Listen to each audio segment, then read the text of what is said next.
Appliquée au domaine de la guerre, l'intelligence artificielle a déjà produit toutes sortes de machines. Bizarres, comme cet AlphaDog de Boston Dynamics, certes encore maladroit, mais conçu pour transporter des charges lourdes. Beaucoup plus agile, ce robot serpent développé par les Israéliens pour se faufiler entre les lignes ennemies. Dans la zone de démarcation qui sépare les deux Corées, l'armée du Sud a déployé ses drôles de soldats sentinelles baptisés SGR-A1, Sentry Gun Robots, mis au point par la firme Samsung.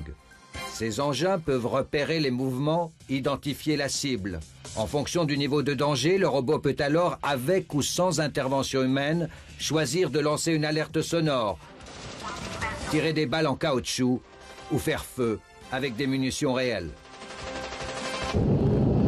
L'armée américaine a testé en 2016 dans le désert de Californie des drones offensifs capables d'évoluer en essaim. Une fois largués par les chasseurs, ces mini-drones ont évolué de manière coordonnée, adaptant par eux-mêmes leur trajectoire les uns aux autres, sans jamais se gêner.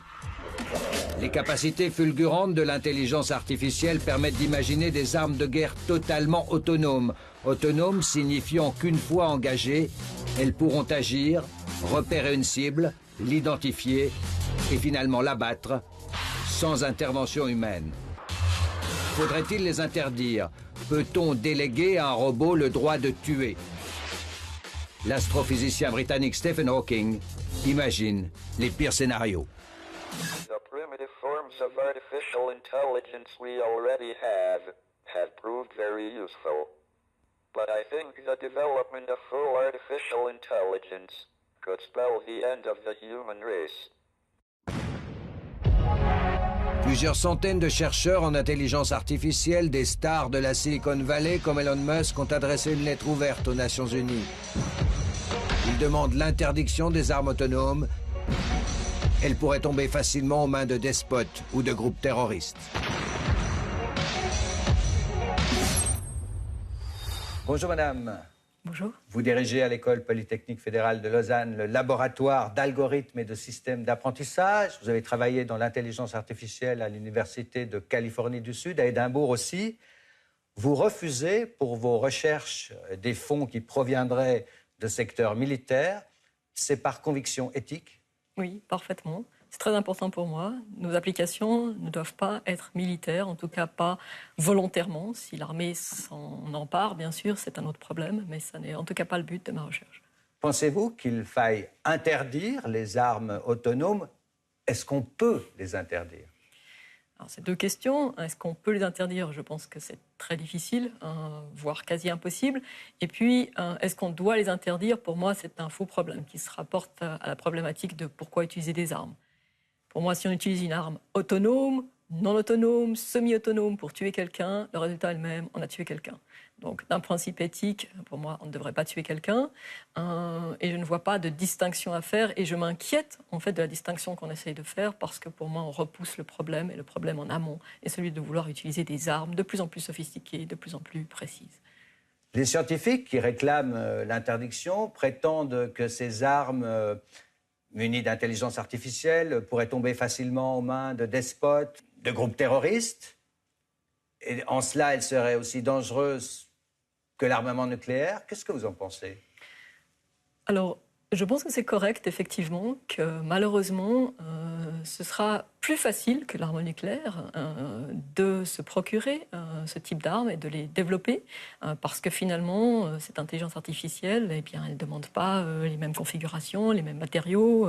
Ce sont des choses qui sont quand même à la portée de petits groupes ou de grands groupes potentiellement. Donc effectivement, c'est un danger, c'est-à-dire, et aussi c'est la rapidité avec laquelle on peut développer des choses de plus en plus complexes. Ça veut dire que ça nous amène aussi un peu à cette course à l'armement, c'est-à-dire qu'on s'améliore. Alors, c'est un peu différent de l'arme nucléaire, justement, dans le sens où ce sera à la portée de toutes les nations. Alors peut-être que ça les met plus sur un pied d'égalité de ce point de vue-là, mais d'un autre côté, ça augmente les risques de l'utilisation d'armes par de plus en plus de groupes à différents buts. Qu'est-ce qu'un robot, aujourd'hui, un robot militaire, fait mieux qu'un soldat humain? Essentiellement être beaucoup plus précis. Il ne faut pas oublier que déjà toutes les armes qu'on utilise, que ce soit les armes de poing, sont déjà dans une large mesure automatisée, et ça depuis des siècles, hein, à commencer même par les anciens canons qui de toute façon étaient dirigés. Enfin, personne ne prend la balle, l'emmène, fait tout mouvement balistique pour la jeter dans le cœur de la personne. Ça a toujours été derrière une machine qui le faisait. Tout ce qu'on fait, c'est appuyer sur un trigger.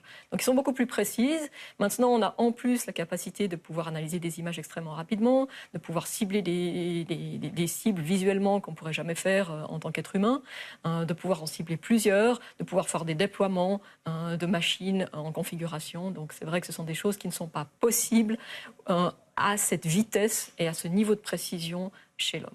Mais quand même, il y a quand même beaucoup d'obstacles à la réalisation d'armes totalement autonomes, des obstacles technologiques. Oui, alors il faut venir déjà à la définition de qu'est-ce que c'est un robot totalement autonome.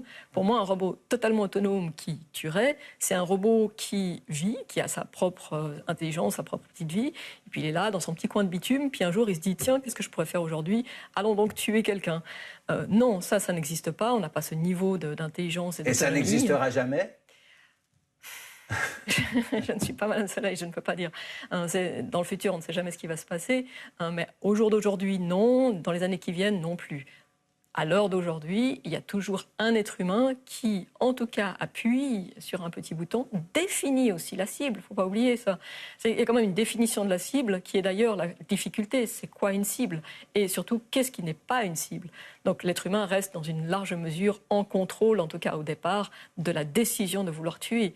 Après, c'est une machine effectivement qui génère en fait l'acte, mais ça, encore une fois, ça a toujours été depuis pratiquement la nuit des temps.